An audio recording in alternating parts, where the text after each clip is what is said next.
Hi guys, thanks for tuning in to another video on ForgottenWeapons.com. I'm Ian. I am here today at the James Julia Auction House taking a look at some of the guns, like this one, that they're going to be selling in their upcoming October of 2016 firearms auction. And today, this is an interesting rifle. It looks like kind of an old civilian target rifle, except it's not. What we have here is a really good example of kind of the birth of the true sniper rifle in United States military service. Let me explain. There's always been, and I often have found myself in a position to need to distinguish between a sniper and a designated marksman. Now, typically, historically in military context, an optically sighted rifle went to a designated marksman. This is someone who's a better shot than most of the other guys around them, and they're given a rifle that allows them to make more precise hits. However, they're integrated into a squad. Especially in some other, not necessarily US military, but for example in the Japanese military, and also in the Russian, the sniper, the designated marksman, is seen as kind of one element of a squad of a variety of weapons. So you have the standard rifleman, but then you have mortars, and you have bazookas, and you have light machine guns, and you have a sniper. And all of these things are, to a unit commander, these are tools that can be applied in different ways to the best effect. And a sniper is someone who can hit small targets at longer distance, or rather a designated marksman is. Now, in today's school of thought, when people today think about sniper, they usually get this view of a two-man team, a sniper and a spotter, and they're going to be in ghillie suits, and they camouflage themselves to the nth degree, and they're going to crawl out into enemy territory for days at a time to get one special high-value target somewhere. And that's kind of a different role than a guy who is supporting a squad. So just like a light machine gun can be employed, say, to deny access to a specific area. The enemy can't get in and take that area because there's a light machine gun that can fire into it. You could use a sniper for the same thing, or a designated marksman. He can shoot anyone who gets into that area in a way that a rifleman couldn't. Well, this is a rifle that dates from the late 1950s, mid to late 1950s. This was manufactured in 1956, according to the serial number. It's a Winchester Model 70 in 30-06, and it is fitted with a 14-power Unertl Marine Corps sniper scope. And this rifle actually came out of the estate of a Marine Corps colonel who was captain of the rifle team at Camp Pendleton. So that was a dude who knew shooting and knew riflery. So this is indicative of a change in United States Marine Corps precision rifles. In World War II, the Marine Corps had used what they called the Model of 1941 sniper rifle, which was a 1903 Springfield with basically the same scope, except in 8-power magnification. And that was a good, precise scope. A little fragile, a little delicate, you take care of it well, and it's a great scope for a precision shot, someone who really knows the fundamentals of long-range marksmanship. However, at the end of World War II, the Marine Corps formally adopted the M1C as their sniper rifle because the Army had as well, and it was kind of the new technology. The M1C is way back on the other side of the spectrum in the designated marksman's role. Instead of an 8-power scope, it has a 2.2-power scope. It was not necessarily all that accurate, not necessarily any more accurate than a standard rack M1, as opposed to these older, very precise 1903 Springfields. And it was designed more for firepower than for precision.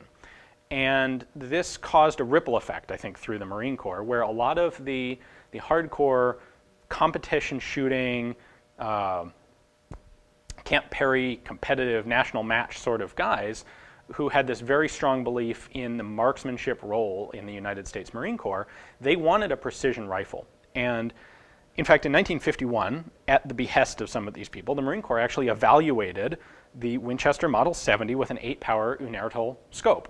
And they determined that the Model 70 was too fragile, which is not, it's kind of a nonsensical complaint. Primarily, their issue was that this was a non-standard rifle. And by the hierarchy in the Marine Corps, they decided that the M1C was just fine. They didn't need a specialized other sniper rifle. And that was that.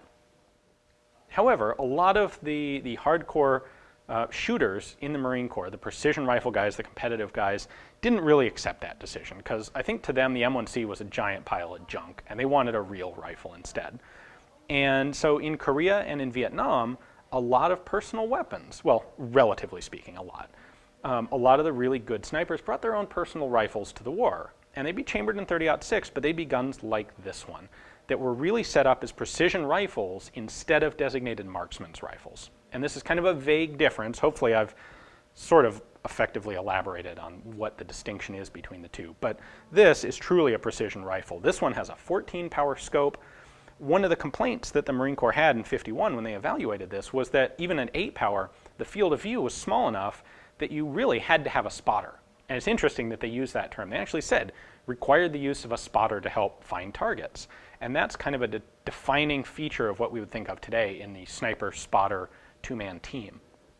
Well, you bump this thing up from 8 to 14 power and this little teeny lens back here, and you're definitely going to need a spotter to assist you. However, what you're getting into are lower volume of fire but much longer effective range. And this would eventually develop into the M40 and the first official Marine Corps bolt-action sniper rifle after World War II. So having the provenance that this one does, coming from the captain of the Camp Pendleton Marine Corps shooting team, really kind of says, okay, this is what those guys were interested in and using. So let's go ahead and take a closer look at this. The scope is so ludicrously long that I can barely get the whole thing into the field of view here. But the rifle is a Winchester Model 70. It's a heavy barrel. There were a couple different grades of barrel that Winchester used. Standard, the heavy barrel, and also a target or bull barrel. And they also offered these in a couple of different stocks. This is a sporter stock. And it's interesting that this pattern of rifle was kind of originally put together by a guy named General Van Orden, who was a huge proponent of sniping and precision riflery. And he wanted to design a rifle of this configuration that would be legal to use in the national matches. So in order to do that, it had to meet specific weight requirements, which, by the way, have changed for the national matches since this was done.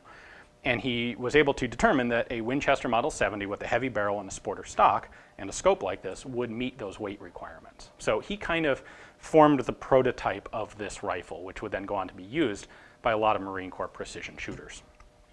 So 30-06 caliber, of course, it uses standard government issue ammunition. You could also hand load for it should you want to, and I'm sure a lot of these guys did. Now, as we've seen in some previous scopes, for example, the A5 World War I issue scope, we have external adjustments here. And by the way, on the Unertls, on these guys, this is all anodized aluminum. Kind of odd. They didn't make this out of steel. This was a special Marine Corps thing, and they made that out of aluminum for them.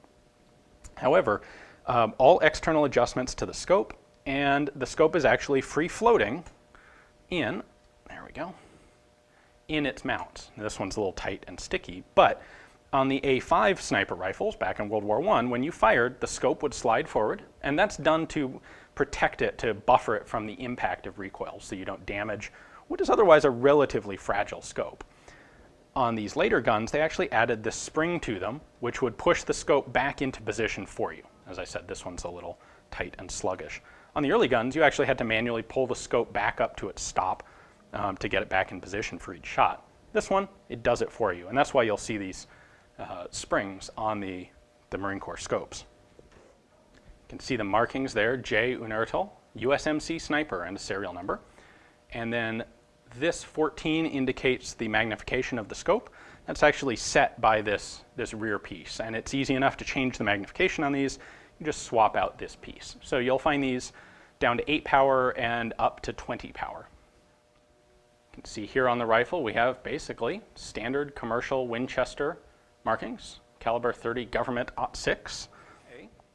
So in every way, this is basically a civilian target rifle that was being used for military application, which is kind of in a nutshell the genesis of what we think of today with modern sniping.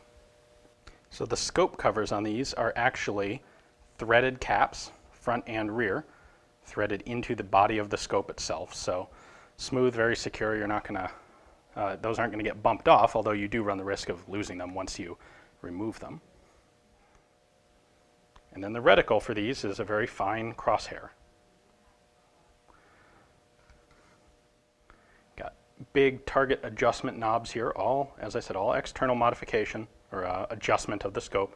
So you have these knobs on the top and the right, and then you have one diagonal spring-loaded plunger on the bottom, which is going to push in resistance. So as you screw these down or up, You're literally pushing the whole tube of the scope inside this frame.